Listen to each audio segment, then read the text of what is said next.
Mi nombre es Alfredo Segovia, soy internista del Hospital de Emergencia de Salvador. Un gusto estar con ustedes y vamos a dictar la clase sobre la semiología de la glándula tiroides, ¿ya? Entonces vamos a empezar con una reflexión que es muy interesante en realidad para toda la semiología, ¿no?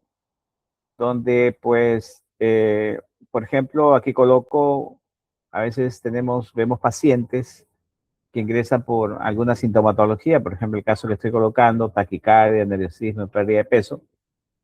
Entonces, muchas veces esto, pues lo tomamos a la ligera e interpretamos, sí, es un paciente con un síndrome de ansiedad, ¿no? Porque, bueno, joven, más aún si es mujer, taquicardia. Pero entonces por ahí a alguien se le ocurre, pues, palpar el cuello y nota, pues, una glándula tiroidea aumentada de tamaño, ¿no? Entonces ahí ya cambia la cosa, ¿no?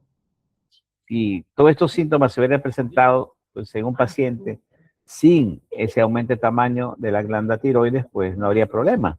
Pero si tenemos un paciente donde se le hizo la evaluación y se palpó una glándula tiroides, pues grande, ¿no?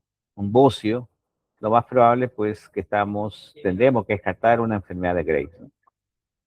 Entonces, la reflexión es esta, ¿no? ¿Cuántos diagnósticos importantes se pierden porque no miramos, no tocamos o no escuchamos con atención, ¿no? Entonces, esto es para ver la importancia de la semiología.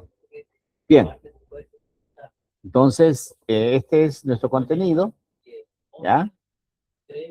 Y básicamente vamos a empezar siempre, pues, con lo que es el recuerdo anatómico y fisiológico de la tiroides. Siempre he dicho que si nosotros vamos a estudiar semiología, tenemos que recordarnos, ¿no?, lo que son las bases anatómicas, fisiológicas y fisiopatológicas para poder entender todos los hallazgos que podamos obtener durante este estudio. Entonces, desde el punto de vista anatómico, pues nosotros sabemos muy bien que la glándula tiroides, pues, está ubicada en la región anterior del cuello, ¿no? Delante de la tráquea, como vemos ahí. Hay dos cartílagos muy importantes. Uno es el cartílago tiroides y el otro es el cartílago, aquí lo ven, ¿ya? Este es el tiroides, ¿no? ¿Ya? Y esto es el ligamento, el cartílago cricoides, ¿no? Entonces, justamente delante de este cartílago cricoides, delante de del primer y segundo anillo traqueal, se observa esta glándula, ¿no?, en una forma de H, algunos dicen en forma de U, otros dicen en forma de una mariposa con las alas extendidas. Bueno, pero esta es la glándula tiroides, ¿no? La glándula tiroides. La glándula tiroides tiene dos lóbulos, ¿ya? Aquí ven, el lóbulo derecho, el lóbulo izquierdo, y unido por un, ¿ya?, istmo, ¿no? Muchas veces en ese istmo tenemos justamente un lóbulo piramidal, ¿no? Un lóbulo piramidal. Pesa más o menos 15 a 25 gramos y desde el punto de vista semiológico, vamos a ver aquí, que es importante, ¿no? Que tenemos un ligamento, esta es la glándula, tenemos un ligamento suspensorio que se llama el ligamento de Berry o suspensorio de la glándula tiroides que está en la cara posterior, ¿ya? Ojo, estamos liberando la tiroides, ¿ya? Y atrás, acá está el ligamento de Berry, y por donde pasa, miren, este nervio que está aquí, muy importante, el nervio laringio recurrente. ¿Por qué coloco esto? Porque sencillamente, este es el dato anatómico más importante, es cuando nosotros le pedimos al paciente que pase saliva, que degluta. Entonces, justamente este ligamento hace de que la glándula tiroides está adherida a la tráquea, esté adherida, ¿no? De manera que cuando se produce a la laringe, cuando se produce una deglución, la glándula pues asciende, porque está pegado con este ligamento. Entonces, si nosotros tenemos duda de lo que estamos palpando, pues lo que hacemos nosotros es que pase saliva el paciente y vamos a ver cómo la glándula tiroides asciende, sube, ¿ya? Entonces, si hay un nódulo o un tumor, pues lógicamente que si eso sube, asciende, eso es dependiente de la tiroides.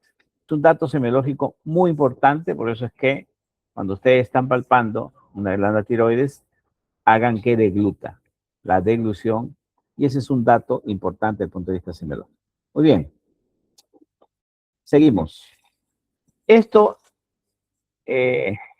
vamos a dividirlo en 7 pasos para que no se pierdan, ¿no? A veces colocar muchas cosas uno se pierde, pero vamos a colocarlo y vamos a ver los números para que no se pierdan. Primeramente vamos a ubicarnos, estamos en la célula folicular de la tiroides. Aquí tenemos donde dice la sangre, en contacto con la sangre. Aquí los rosaditos son las células tiroideas foliculares y lo que está aquí adentro es el coloide, ¿no? El coloide. Entonces ya se dieron cuenta, ¿no? Sangre, célula folicular y coloide. Muy bien.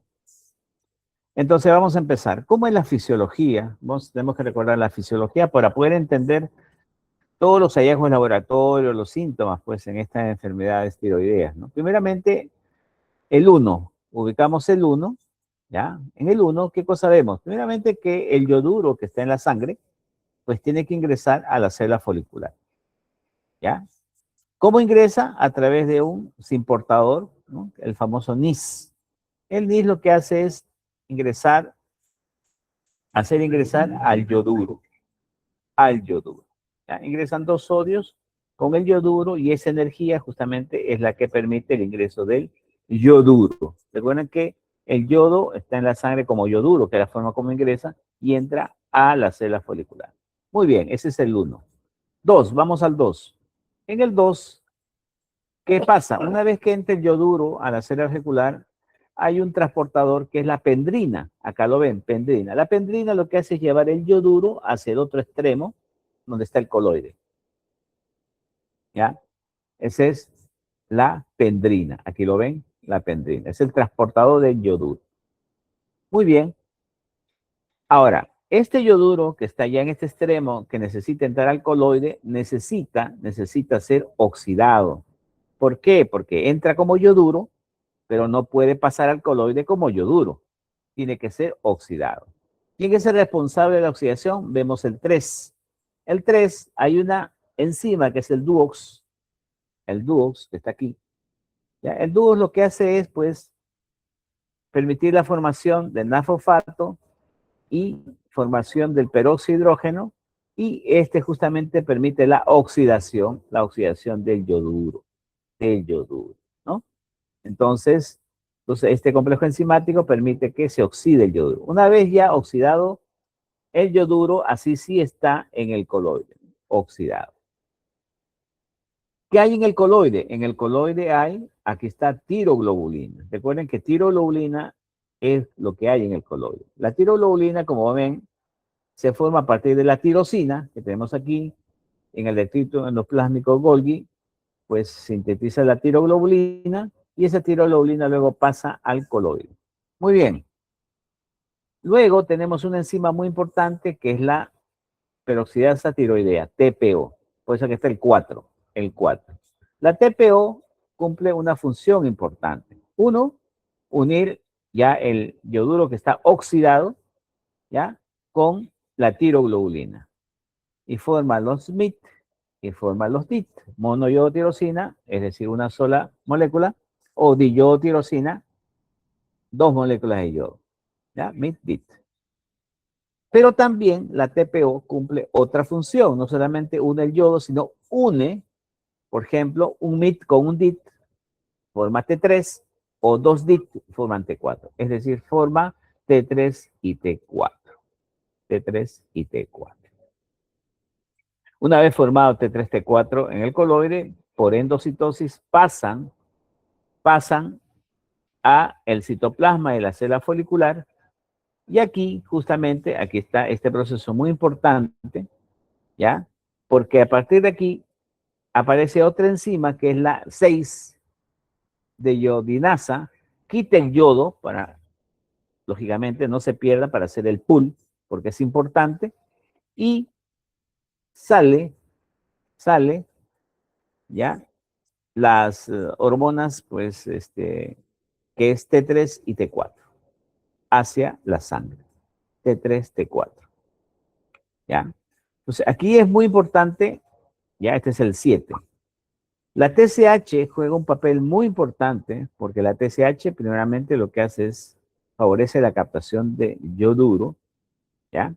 La captación del yoduro actúa también sobre el TPO, favorece la salida del T3, T4. Algo importantísimo que también hay que ver en el 7, de que el 80% sale como T4 y el 20% solo como T3, ¿ya? Ojo, como T4, 80% y como T3, 20%. Y aquí hay que tener algo muy importante. ¿Quién es el que es principalmente biológicamente más activo? T3. T3. Entonces ustedes dirán, oye, pero T3 es más activo, pero sale poquito. El que más sale es T4. Sí, pero lo que pasa es que el T4 que sale, el 80% se transforma a nivel periférico en T3. O sea, en realidad el T3 es la forma activa principalmente de las hormonas tiroideas, ¿ya? Entonces, esto es importante que lo recuerden para poder entender muchas enfermedades que se presentan en lo que es la función tiroidea. Bien, no sé si hasta aquí está claro, alguna duda. Esto era importante recordar este proceso. ¿Alguna Todo duda? claro, doctor. Perfecto, continuamos. Este es el otro punto, ¿no? Recuerden el control, ¿no? El control.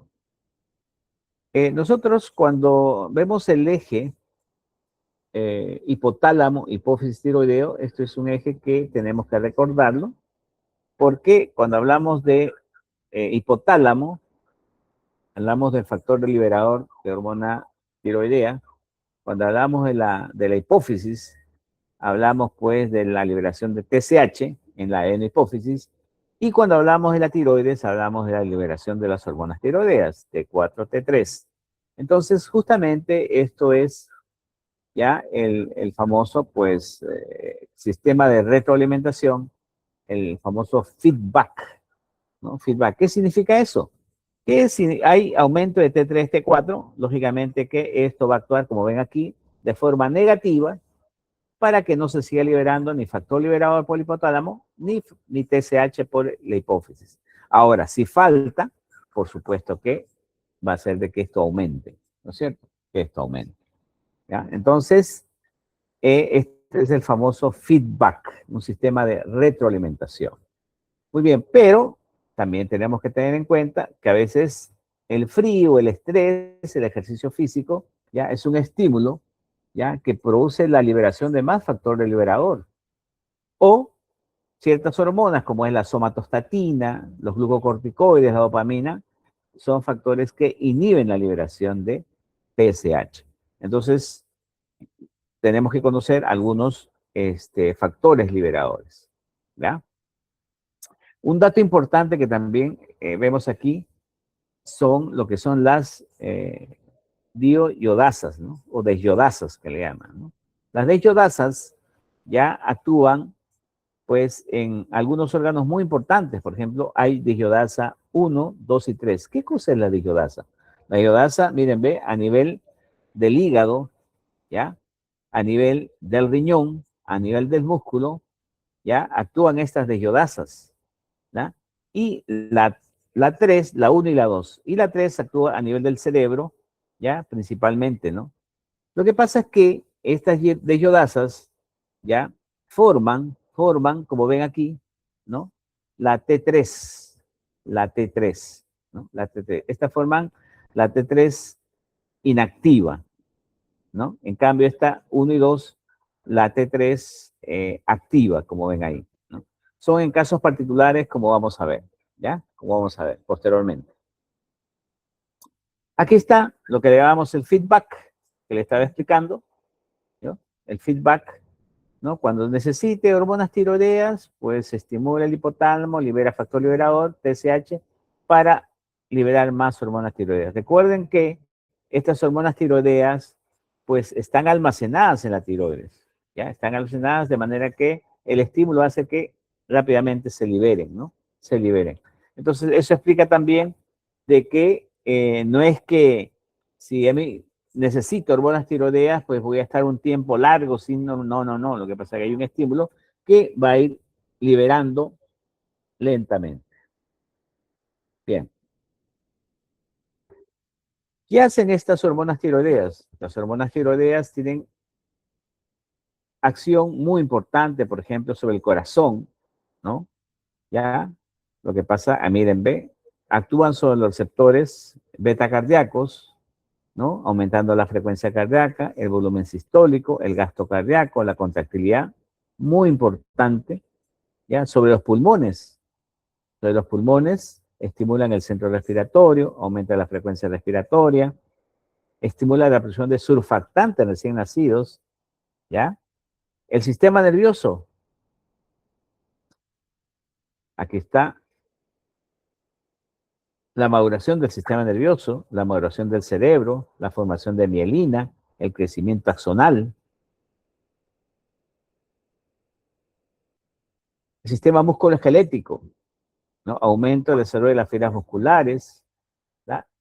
También la formación de condrocitos, osteoblastos, ¿ya? Sistema reproductor, la fertilidad, la ovulación y el metabolismo, que es principalmente aumenta la tasa metabólica debido pues justamente a la expresión de la sodio de potasio ATPasa. Esto hace que se consuma el oxígeno, aumenta la temperatura corporal, que es una de las funciones importantísimas de las hormonas tiroideas, ¿no?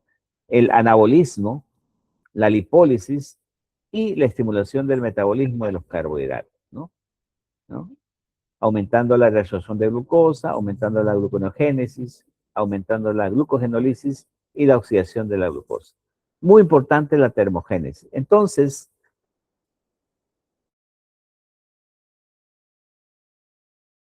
una vez que hemos repasado la parte anatómica, porque hemos hecho un repaso, ¿no?, de la parte anatómica, la parte fisiológica, ahora entramos ya de lleno a la semiología de la glándula tiroides. Recuerden que la anamnesis es muy importante, de manera que la edad es algo que te da unos datos. Por ejemplo, un paciente con hipertiroidismo lo podemos diagnosticar de los 10 a los 50 años.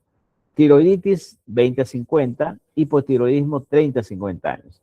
De manera que cuando veamos nosotros, tengamos los síntomas en un paciente en estas edades, nosotros podemos plantear probablemente qué patología se trata. Igual, el género. Las mujeres, lógicamente, la relación de hipotiroidismo a mujer-varón es de 8 a 1. Y eso lo vemos. La mayor cantidad de pacientes hipotiroideas son mujeres. Son mujeres. Y en el caso de tiroiditis, más todavía, 10 a 1, ¿no? Tratamientos, los antecedentes son muy importantes. Por ejemplo, el tratamiento quirúrgico. Hay pacientes, pues, que han sufrido tiroidectomía y son los que van a sufrir de, lógicamente, hipotiroidismo. Y ciertos medicamentos como por ejemplo la amiodarona, que también pues tiene problemas para, es un factor de riesgo para hipotiroidismo. Bien.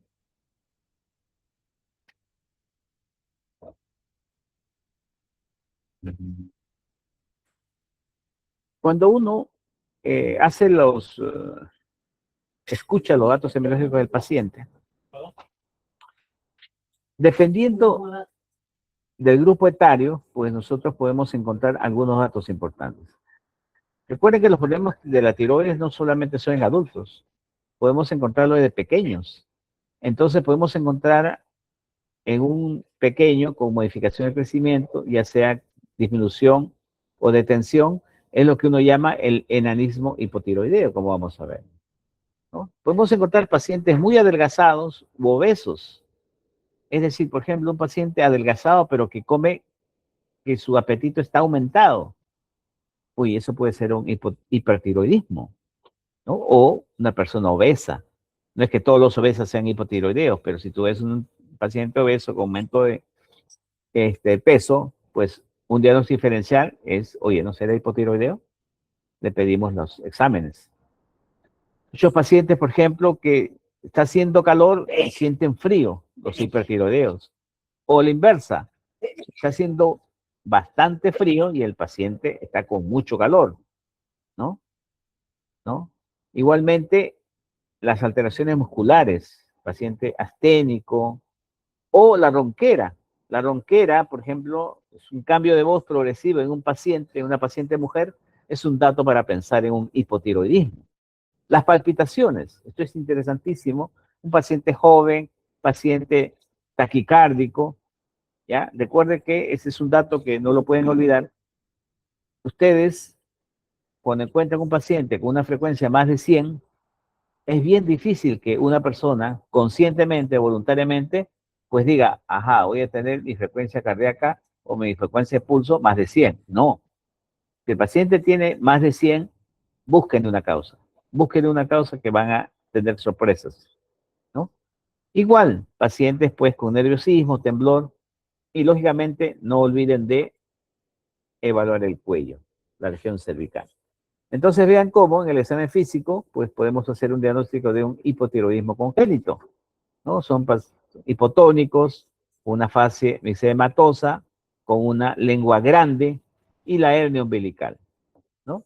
Entonces, aquellos que van a ser pediatras, pues esto es lo que van a hacer un diagnóstico desde que nace, ¿no? Un hipotiroidismo congénito.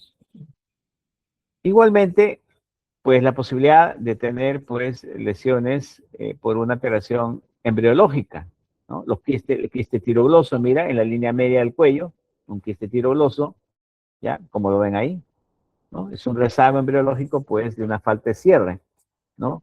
Recuerde que la tiroides va descendiendo hasta su ubicación justamente en la región cervical anterior, pero a veces pues hay defectos de cierre y se pueden encontrar pues estas lesiones quísticas que no es otra cosa que un remanente en el cierre de la glándula tiroides, ¿no? El quiste tirogloso. Muy bien. Cuando uno examina un dato a veces que llama la atención, la pérdida, es la ceja, ¿no? Y se pierde la parte externa de la ceja, ¿no? Una de las causas de esta pérdida es justamente hipotiroidismo. No es la única, pero una de las causas es hipotiroidismo, ¿no? Lógicamente, este es el dato más llamativo, ¿no? El aumento de volumen de la glándula tiroides, que se llama bocio, que puede ser grande, simétrico, difuso, como en la enfermedad de Graves-Basedow, ¿no? Pero puede ser irregular, puede ser multinodular, ¿no? De muchas formas, pero ya, lógicamente, que una de las principales posibilidades que tienes que descartar es un bocio, un bocio. Entonces, hay siempre, a veces hay pacientes delgados, hay pacientes un poquito obesos, a veces no es fácil identificar una patología, pero tenemos para eso los puntos de reparo, ¿no? Entonces, usualmente uno siempre tiene que palpar es la tiroides. En este caso, el cartílago tiroideo. Luego, el cartílago cricoides. Entonces, esos son los dos datos importantísimos, ¿no? ¿Ya? Entonces, y debajo está justamente la glándula tiroides. La glándula tiroides. Luego vas a encontrar la escrotadura supra. Esta es la posición usual de, ¿ya? De los puntos de reparo. Tiroides, cricoides y la escotadura. Ahí está la glándula tiroides, usualmente, ¿ya? Los puntos de reparo.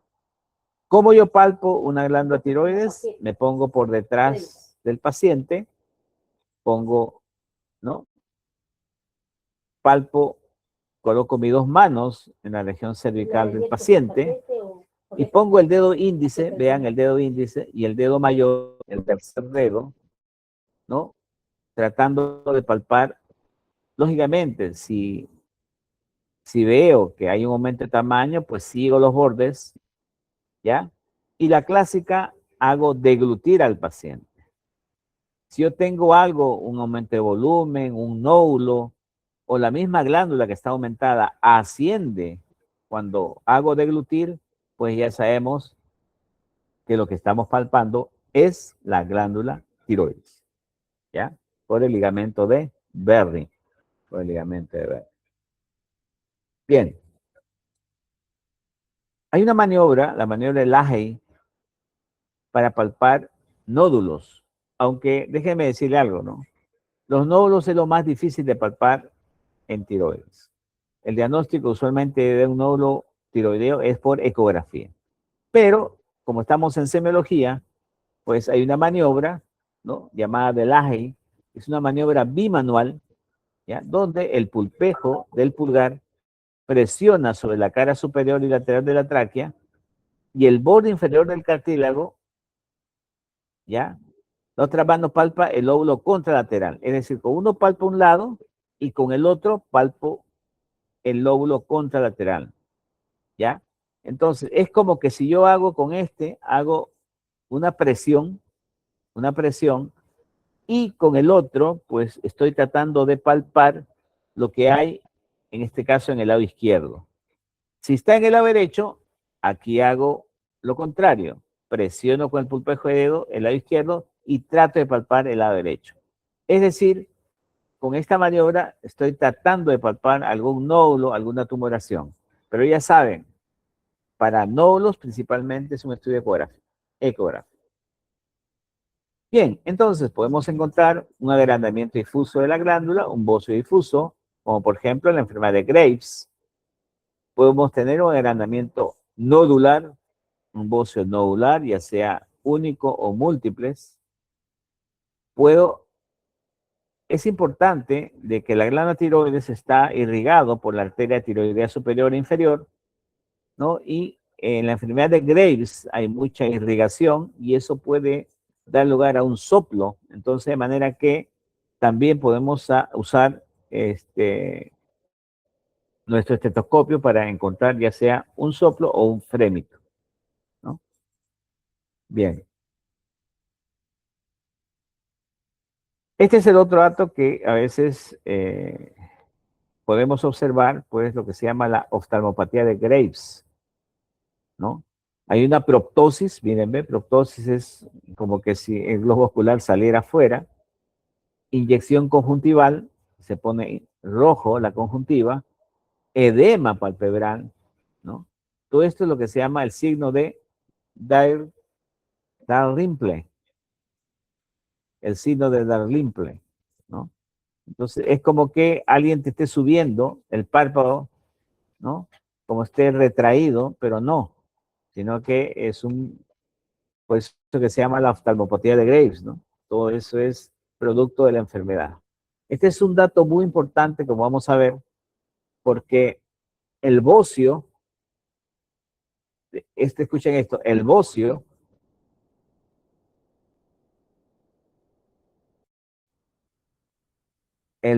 difuso, la retracción, la oftalmopatía y el mixedema pretibial son datos de la enfermedad de Graves. Son datos de la enfermedad de Graves. ¿Ya? Recuerden que cuando hablamos de enfermedad de Graves-Basedow, estamos hablando de una enfermedad donde hay anticuerpos que hacen estimular a la TSH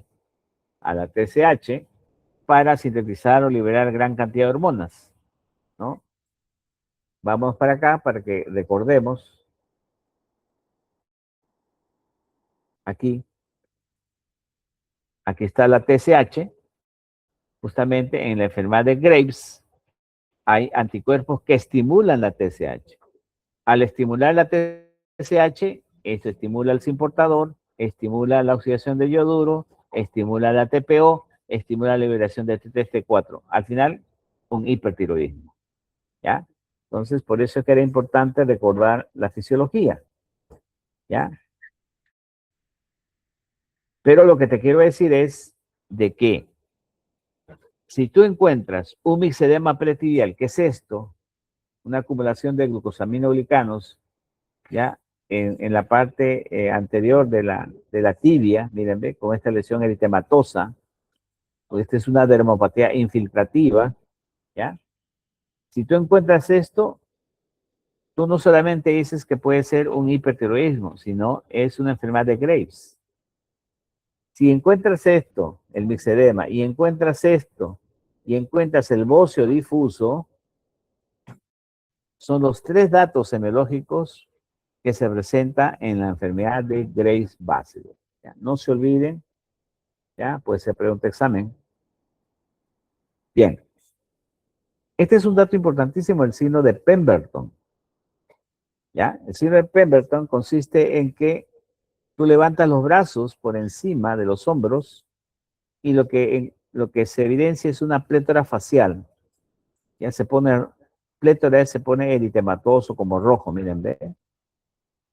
Entonces, ¿qué cosa te indica el signo de Pemberton? Es decir, que levante los brazos por encima de los hombros y si se presenta esto, esta plétora facial, lo que probablemente hay un bocio intratorácico o mediastinal. ¿Ya? O sea, hay un bocio que está dentro del tórax, por eso se llama intratorácico, ¿no? Entonces, eso es lo que significa el signo de Pemberton. Aquí vemos esto, un bocio multinodular difuso que está en la parte mediastinal. Muy bien. ¿Hasta aquí alguna pregunta? ¿Alguna duda, muchachos? ¿Aló? ¿Me escuchan? Todo claro, doctor, hasta el momento no hay dudas por los chicos. Ya, muy bien. Entonces vamos a ver hipertiroidismo, hipotiroidismo y los nódulos tiroideos. Son las formas clínicas más frecuentes que ustedes van a ver. Ya, más o menos el 11% de población tiene una disfunción tiroidea. Ojo, el 11%. ¿Ya? El problema está que el 50% está sin diagnosticar. Sin diagnosticar. No sabe que tiene una enfermedad tiroidea. Lo más frecuente es hipotiroidismo, hipertiroidismo. ¿Cuál es el más frecuente? Hipotiroidismo, 75%. Y 25% es hipertiroidismo, ¿no? Entonces ya sabemos la frecuencia.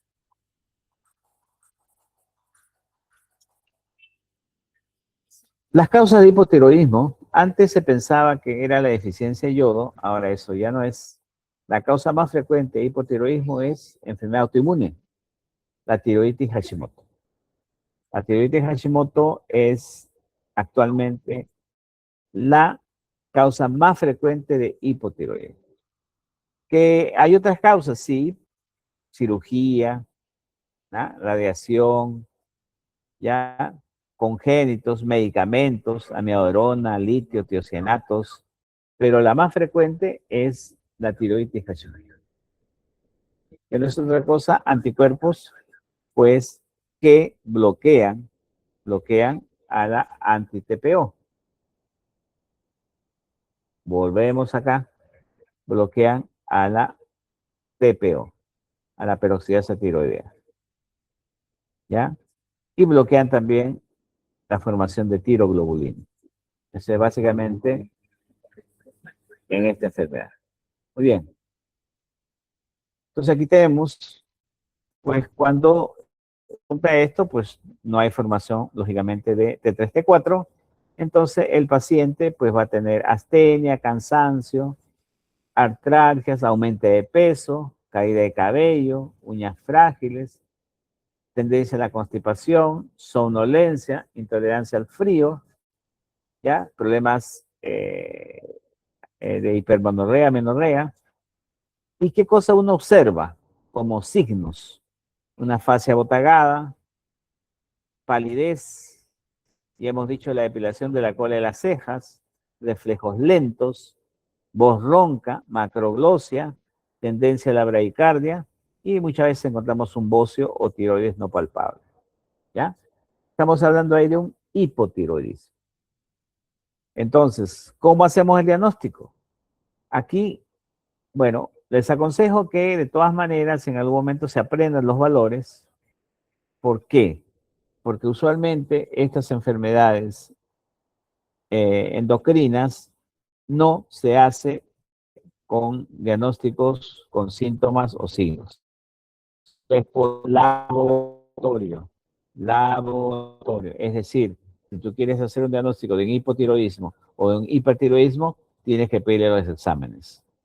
TSH, T3, T4, ¿ya?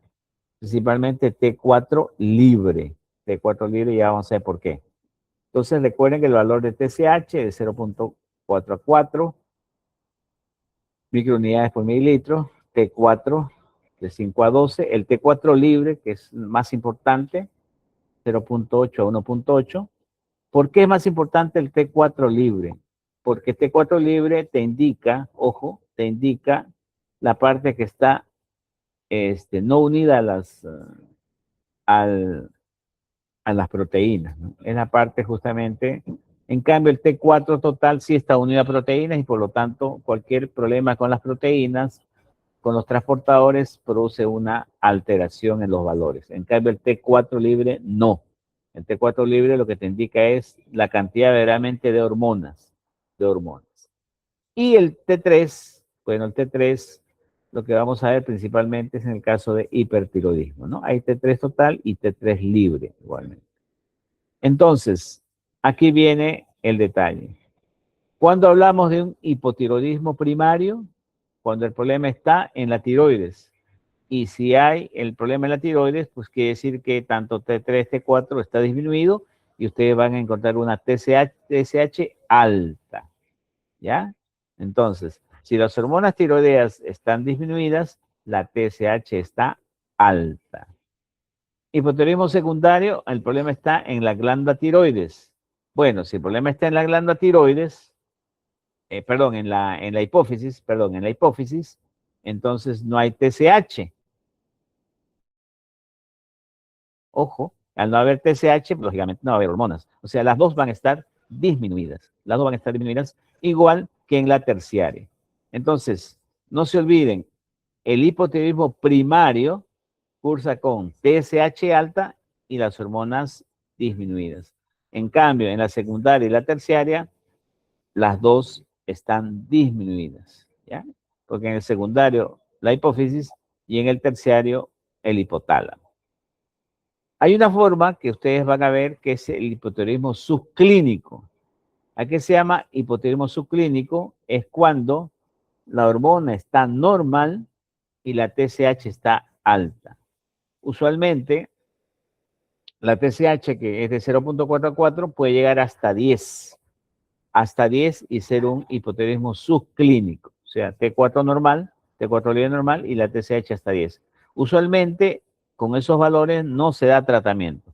Pero ya si es mayor de 10 la TSH, ya se da tratamiento. En conclusión, la TSH es el marcador más sensible para detectar alteraciones tiroideas y el T4 libre es la mejor prueba para confirmar hipotiroidismo. Por eso es que si tú vas a hacer un diagnóstico de hipotiroidismo, ¿qué vas a pedir? TSH y T4 libre. Eso es básicamente. ¿Y cómo controlas? Solamente pidiendo TSH. TSH. Bien. Entonces, en cambio, en el hipertiroidismo es todo lo contrario. Podemos tener tirotoxicosis o tener hipertiroidismo, ¿no? Tirotoxicosis es causado por el exceso de hormonas tiroideas, independiente del origen. Pero en caso de hipertiroidismo, es un exceso de hormonas tiroideas, pero causado por un problema en la tiroides. En cambio, cuando hablamos de tirotoxicosis, puede ser por cualquier causa, pero el hipertiroidismo es por una producción excesiva de la glándula tiroides. Por eso que te decía, cuando hablamos de Gray-Basedow, habían anticuerpos que estimulaban a la TSH y la TSH lo que hace es estimular a las células foliculares para liberar T3, T4. Tenemos Gray-Basedow, 60-80%, hay bocios multinodulares tóxicos, el adenoma tóxico que es nodular, y la tiroiditis, dentro de lo más frecuente. Muy bien. Y aquí es todo lo contrario en el hipertiroidismo, ¿no? Paciente pérdida de peso, ¿ya? Intolerancia al calor, temblor, nerviosismo, palpitaciones, ¿ya? A nivel, el paciente usualmente tiene la piel caliente, ¿no? Hay disfunción eréctil y disminución de la libido en el caso de la mujer. Y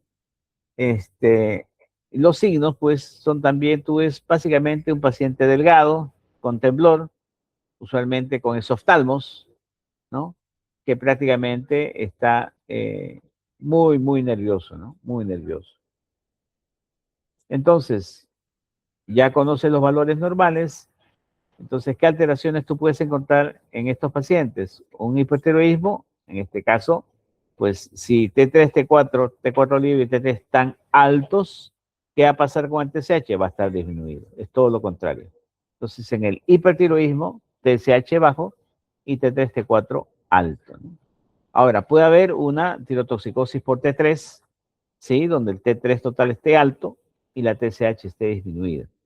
Igual puede haber una forma subclínica donde las hormonas están normales y el TSH está bajo, ¿no? Entonces, cuando hablamos de hipertiroidismo, pues lo primero que tiene que venir a tu mente es la enfermedad de Graves-Basedow,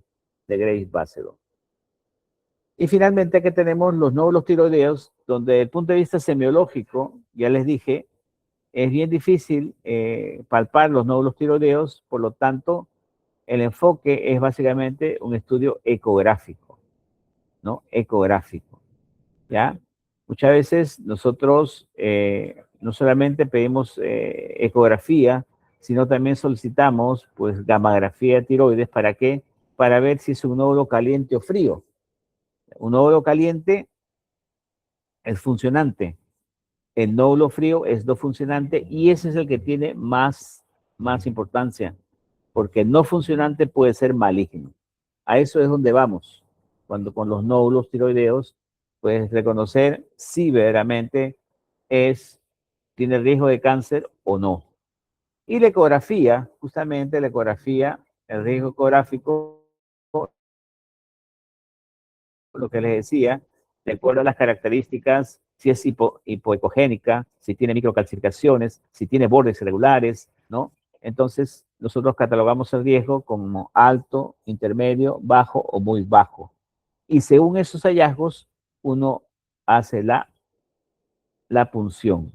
La punción, que es el famoso PAF, ¿ya? Para ver, pues, que no es otra cosa que la toma, pues, prácticamente de una biopsia,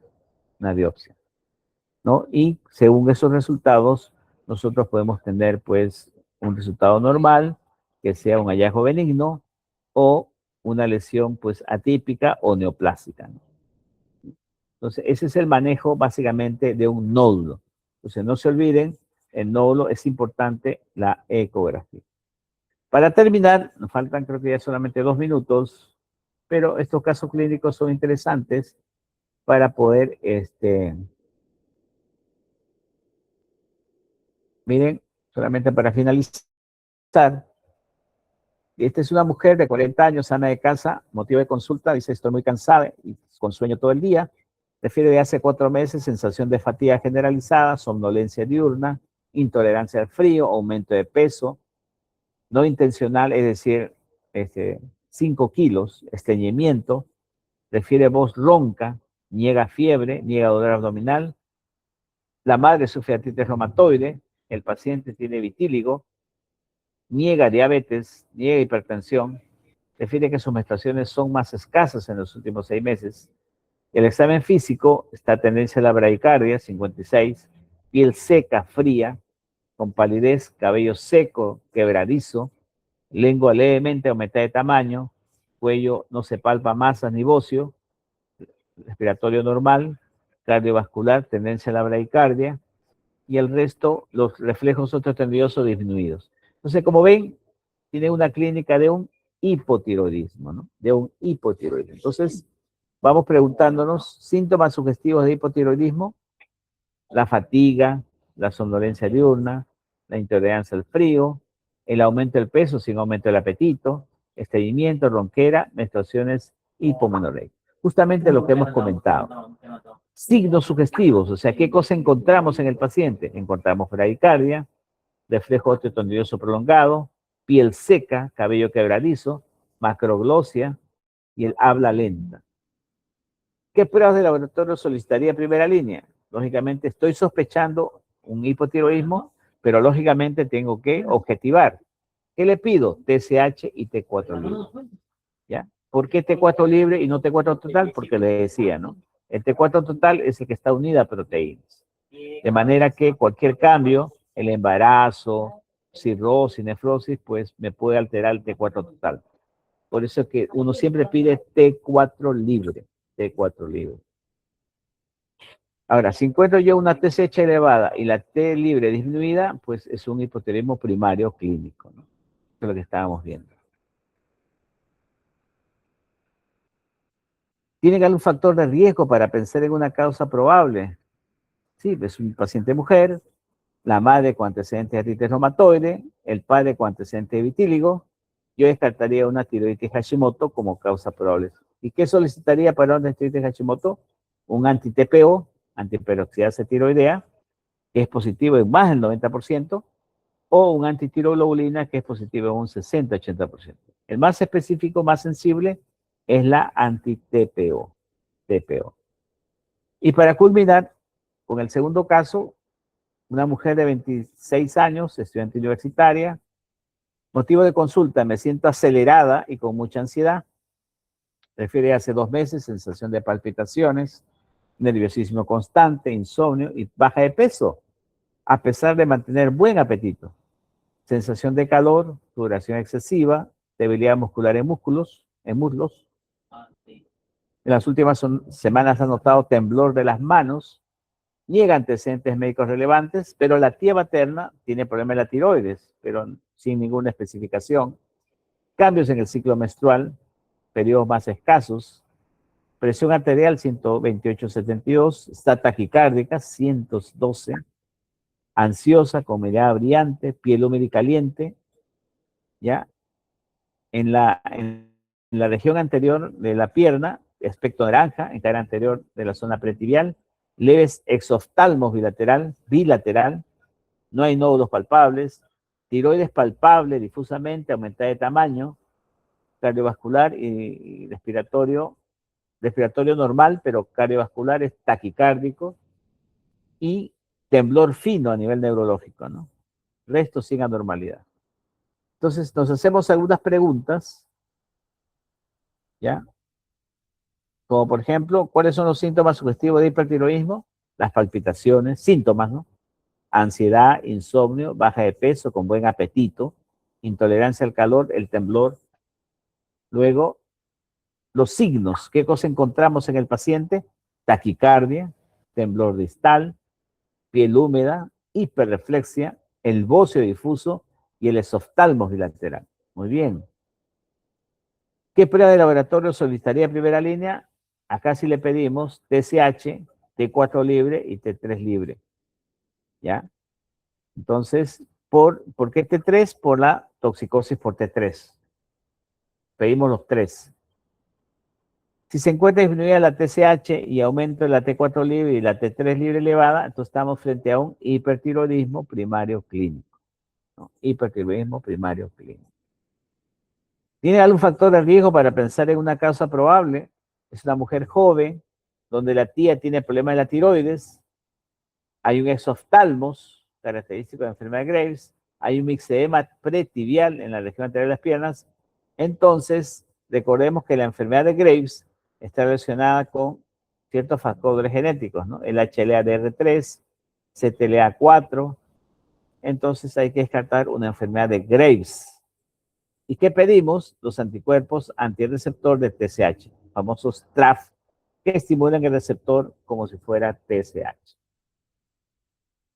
Entonces, el diagnóstico final, pues, hipertiroidismo primario, enfermedad de Graves base 2, ¿no? Entonces, algunas conclusiones. La palpación tiroidea es una habilidad durante el examen físico que requiere técnica, práctica y sensibilidad. La inspección y palpación del cuello permite detectar bocio, a veces nódulos o signos inflamatorios, pero deben interpretarse dentro del contexto funcional y etológico. Aunque el examen físico es fundamental, el diagnóstico funcional, hipotiroidismo o hipertiroidismo, van a requerir pruebas de laboratorio. TSH, T4, T3. Bueno, muchachos, esto es, yo creo que justo estoy en el tiempo. Esta es la información que quería que ustedes recibieran sobre la tiroides. Pues, de todas maneras, estamos a su disposición frente a cualquier sugerencia que tengan. No sé si tienen alguna pregunta.